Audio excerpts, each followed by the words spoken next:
मेघदूतम पूर्वमेघः शास्त्री प्रथम वर्ष में अनिवार्य विषय संस्कृत में निर्धारित पाठ्य ग्रंथ है। यह महाकवि कालिदास विरचित विख्यात खंडकाव्य है। इस खंडकाव्य में दो भाग हैं, पूर्व मेघ एवं उत्तर मेघ। पूर्व मेघ में 67 श्लोक हैं और उत्तर मेघ में 54 श्लोक हैं। ये खंडकाव्य है, इसको गीति काव्य एवं दूत काव्य भी कहते हैं। मेघः एव दूतः यस्मिन् काव्ये तत् मेघदूतम। गीति काव्य में काव्यत्व के साथ संगीत लयबद्ध होता है।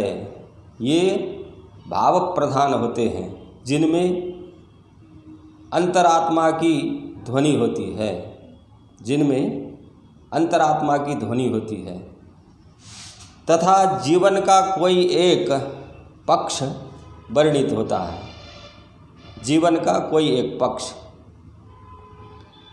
अब किसी भी शास्त्र के काव्य के अध्ययन में यह विचार किया जाता है कि इसका मूल क्या है।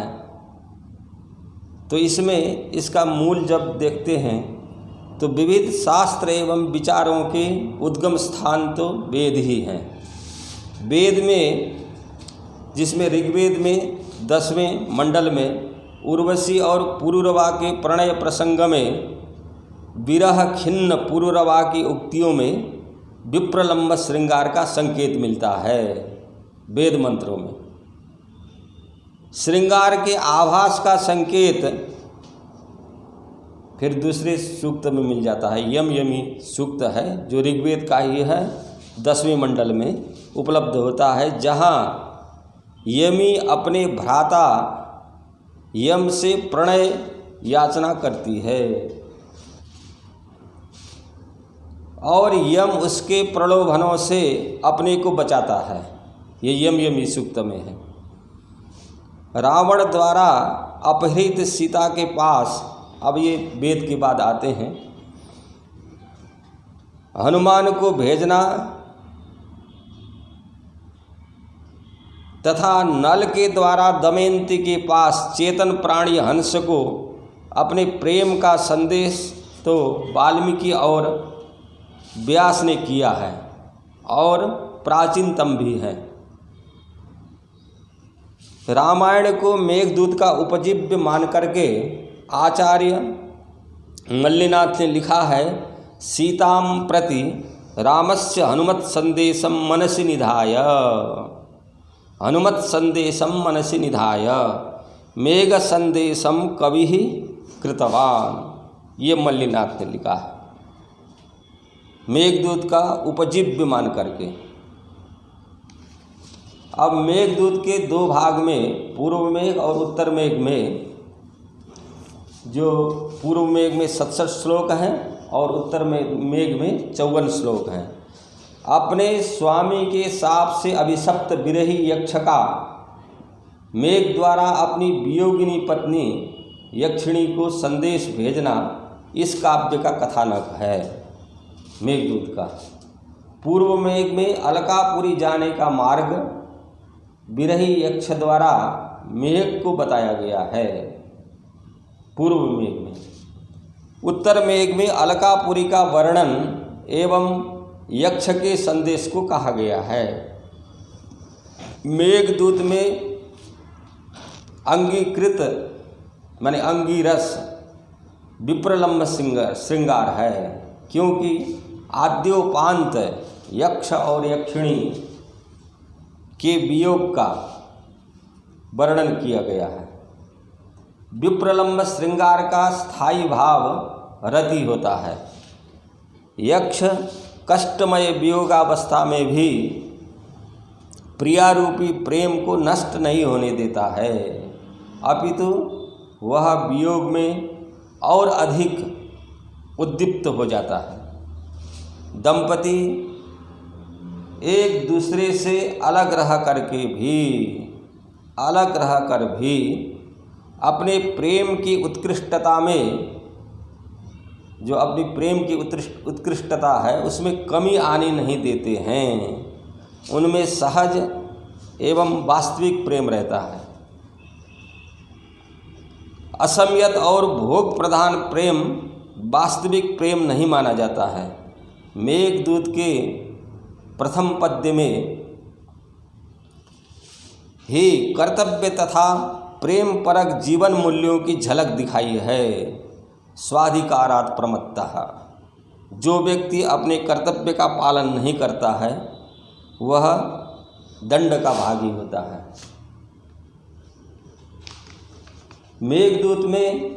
मेघदूत के जो अध्येता है, अनुशीलन करता है, उनकी दृष्टि में मेघदूत में भौतिक एवं आध्यात्मिक दोनों प्रकार के प्रेम का चित्रण किया गया है। जो मेघदूत की विशेष अध्येता है उनकी दृष्टि में पूर्व मेघ में मेघ के साथ नदियों का जहाँ भौतिक प्रेम का चित्रण है, वहीं यक्ष और यक्षिणी की पारस्परिक प्रेम, आध्यात्मिक प्रेम की अभिव्यक्ति करती है। इन दोनों का प्रेम पार्थिव धरातल से उठ करके दिव्यता को प्राप्त हो गया है। अर्थात विरह की अग्नि उसी प्रकार दो प्रेमी हृदय को तपाकर उनके प्रेम वासना मल को दग्ध करके आध्यात्मिक प्रेम का दिव्य कुंदन बना देता है। ये अध्येताओं की दृष्टि में है। मेघदूत का जो विशेष अध्ययन करने वाले हैं उनकी दृष्टि में जैसे अग्नि सुवर्ण को तपाकर दिव्यता को प्राप्त करा देता है। मेघदूत काव्य में वैदर्भी रीति और माधुर्य एवं प्रसाद गुण है। संपूर्ण काव्य में मंदाक्रांता छंद है, मंदाक्रांता का लक्षण है। मंदाक्रांतांबुधि रस, मंदाक्रांतांबुधि रस नगैर मोभनौ तौ गयुग्मम्। इसमें मगण, भगण, नगण, तगण, तगण और अंत में दो गुरु आते हैं। इसमें चौथे अक्षर में और छठवें और सातवें वर्ण पर यति होती है। जैसे कश्चित कांता, ये चार अक्षर हो गए हैं, इसमें विराम हो जाएगा, कश्चियति होगी। कश्चित कांता विरह गुरुणा स्वाधिकारात् प्रमत्तः शापेनास्तंगमित महिमा वर्षभोगेण भर्तुः। कश्चित कांता, ये चार अक्षर हो गए। चौथा वर्ण विरह गुरुणा, फिर 6 अक्षर में, चौथे के बाद छठवें में और उसके बाद सातवें में। विरह गुरुणा स्वाधिकारात् प्रमत्तः शापेनास्तंगमित महिमा वर्षभोगेण भर्तुः। यक्षश्चक्रे जनकतनया स्नानपुण्योदकेषु स्निग्धच्छाया तरुषु वसतिं रामगिर्याश्रमेषु। ये मेघदूत का प्रथम श्लोक है। स्वाधिकारात्, स्वनियोगात्, स्वकर्तव्यात् वा, अपने अधिकार से, अपने कर्तव्य पालन से, ये अर्थ है स्वाधिकारात् का। प्रमत्तः, अनवहितः, असावधान अर्थात लापरवाह। कांता विरह गुरुणा, प्रियतमा वियोग दुस्तरेण, प्रिया के वियोग से दुस्सह। वर्ष भोग्येण, संवत्सर भोग योग्येन, वर्ष पर्यंत भोगे जाने वाले। भर्तुः, स्वामी कुबेर के शापेन, साप से। अस्तंगमित महिमा, जिसकी महिमा नष्ट कर दी गई हो। अस्तं गमितः महिमा यस्य सः कश्चित् अनिर्दिष्टनामा यक्षः देवयोनि विशेषः। कोई यक्ष है जनकतनया स्नानपुण्योदकेषु सीता मज्जन पवित्र जलेषु जनकस्य तनया तस्याः स्नानानि तैः पुण्यानि उदकानि येषां तेषु जनक की पुत्री सीता के स्नान से पवित्र जल वाले स्निग्ध छाया तरुषु सांद्र नमेरु वृक्षेषु सघन छाया वाले नमेरु वृक्षों से युक्त रामगिरी आश्रमेषु रामगिरी नामक पर्वत तपोवनेषु चित्रकूटाश्रमेषु रामगिरी पर्वत के आश्रमों में रामगिरेः आश्रमाः तेषु वसतिं वासम निवास चक्रे कृतवान करता था। क्री धातु आत्मनेपद लीट लकार प्रथम पुरुष एक वचन। मेघदूतस्य द्वितीयः श्लोकः तस्मिन्नद्रौ कतिचिदबला विप्रयुक्तः सकामी नीत्वा मासान् कनकवलय भ्रंशरिक्तप्रकोष्ठः आषाढस्य प्रथमदिवसे मेघमाश्लिष्टसानुं वप्रक्रीडा परिणतगजप्रेक्षणीयं ददर्श। तस्मिन् रामगिरौ अद्रौ पर्वते उस रामगिरी पर्वत पर अबला विप्रयुक्तः प्रियतमा वियुक्तः पत्नी से बिछुड़ा हुआ कनकवलय भ्रंशरिक्त प्रकोष्ठः कनकस्य सुवर्णस्य वलयः कंकणः तस्य भ्रंशः पातः रिक्तः शून्यः प्रकोष्ठः मणिबंधः यस्य सः स्वर्ण कंगन के गिर जाने से शून्य कलाई वाले कामी कामुकः स यक्षः कतिचित कतिपयान मासान नीत्वा मासान यापयित्वा कुछ महीनों को बिताकर आषाढ़स्य एतन्नामकस्य मासस्य प्रथम दिवसे प्रथम दिने आषाढ़ के पहले दिन आश्लिष्ट सानुम आश्लिष्टकूटम आश्लिष्टः सानु एनतम आश्लिष्ट सानुम पर्वत शिखर को स्पर्श करने वाले पर्वत के चोटी से सटे हुए आश्लिष्ट सानुम सानुः आश्लिष्ट सानुः येन तम वप्रक्रीडा परिणत गज प्रेक्षणीयम वप्रक्रीडासु उत्खात केलिषु परिणतः तिर्यक्दंत प्रहारः गजम हस्तिनम इव प्रेक्षणीयम दर्शनीयम वप्र क्रीड़ा में तिरछा दंत प्रहार करने वाले हाथी के समान दर्शनीय प्रेक्षणीयम दर्शनीय मेघम जलधरम मेघ को बादल को ददर्श दृष्टवान देखा तस्य स्थित्वा कथमपि पुरः कौतुकाधान हेतु रन्तर्बाष्पश्चिरमनुचरो राजराजस्य दध्यौ मेघालोके भवति सुखिनो पेन्नथा वृत्तिचेतः कंठश्लेषप्रणयिनि जने किं पुनर्दूरसंस्थे।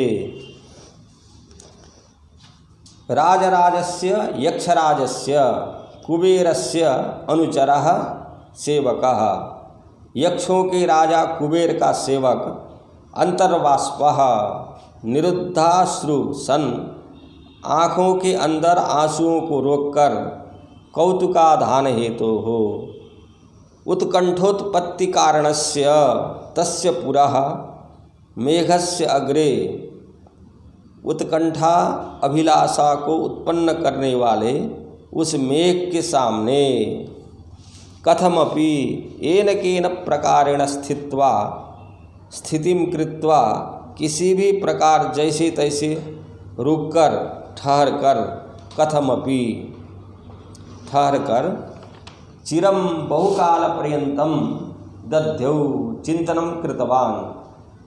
मेघालोके जलधर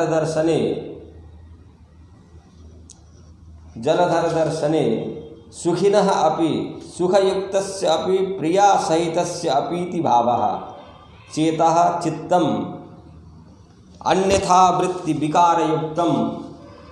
सुखी व्यक्ति का भी चित्त दूसरे प्रकार की वृत्ति वाला चंचल भवति हो जाता है।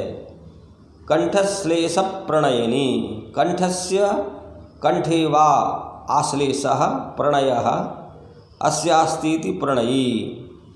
जने दूरसंस्थे किं पुनः कंठालिंगार्थिनी किं पुनः दूरे संस्था स्थिति यस्य तस्मिन् दूरसंस्थे सति किं पुनः। कंठ के आलिंगन के इच्छुक जन प्रिया के दूर स्थित होने पर फिर क्या कहना। दूरसंस्थे किं पुनः जने।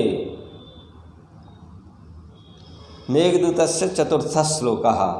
प्रत्यासन्ने नभसि दयिता जीविता लंबनार्थी जीमूतेन स्वकुशलमयीं हारयिष्यन् प्रवृत्तिं सप्रत्यग्रैः कुटजकुसुमैः कल्पितार्घाय तस्मै प्रीतः प्रीति प्रमुखवचनं स्वागतं व्याजहार। नभसि श्रावणमासे प्रत्यासन्ने अतिसन्निकृष्टे सति श्रावण मास के समीप आने पर दयिता जीविता लंबनार्थी प्रिया प्राणधारणेच्छुकः सन प्रियतमा के जीवन को सहारा देने के इच्छुक दयिता जीविता लंबनार्थी सह यक्षः वह यक्ष जीमूतेन मेघेन मेघ द्वारा स्वकुशलमयीं स्वक्षेम प्रधानां प्रवृत्तिं वार्तां हारयिष्यन् प्रापयिष्यन् प्रत्यग्रैः अभिनवैः अपने कुशलमय समाचार को भेजने की इच्छा से कुटज कुसुमैः गिरिमल्लिका पुष्पैः कल्पितार्घाय कल्पितः अनुष्ठितः अर्घः पूजा विधि यस्मै तस्मै मेघाय प्रीतः प्रसन्नः सन् प्रीति प्रमुख वचनम प्रणय प्रधान भाषितं यथा स्यात् तथा स्वागतं शोभनम आगतं स्वागत वचनम व्याजहार जगाद कुशलागमनम प्रप्रच्छ इति भावः। बी आ ह्री लिट प्रथम पुरुष एक वचन। व्याजहार श्रावण मास के समीप आने पर प्रियतमा के जीवन को सहारा देने के इच्छुक उस यक्ष ने मेघ द्वारा अपने कुशलमय समाचार को भेजने की इच्छा से तत्काल तोड़े गए अर्थात ताजे कुटज के पुष्पों से अर्घ्य सामग्री तैयार करके अर्थात पूजा करके उस मेघ के प्रति प्रसन्न होकर के प्रणय भरे वचनों से स्वागत कहा अर्थात प्रणय प्रमुख वचनों से मेघ का स्वागत किया है।